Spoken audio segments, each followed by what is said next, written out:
भोजपुरी के कलाकारों को लेकर इंटरव्यू पे इंटरव्यू लोग बाग दे रहे हैं और भोजपुरी के बारे में पूछ रहे हैं कि भोजपुरी इतनी गर्त में क्यों जा रही है।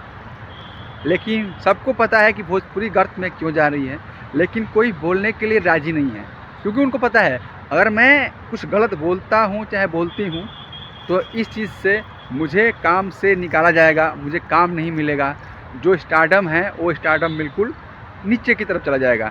इसीलिए भोजपुरी से बहुत लोग कॉम्प्रोमाइज़ कर रहे हैं। भोजपुरी में अश्लील गाना बनते हैं, लेकिन वो इसलिए पल्ला झाड़ रहे हैं, वो बोलते हैं कि दूसरे भी तो राज्य में ऐसा गाना बनता है, ठीक है हम मानते हैं, लेकिन भोजपुरी में बहुत ज़्यादा मात्रा में अश्लील गाने बनते हैं और स्टेज से अश्लील हरकतें लोग करते हैं।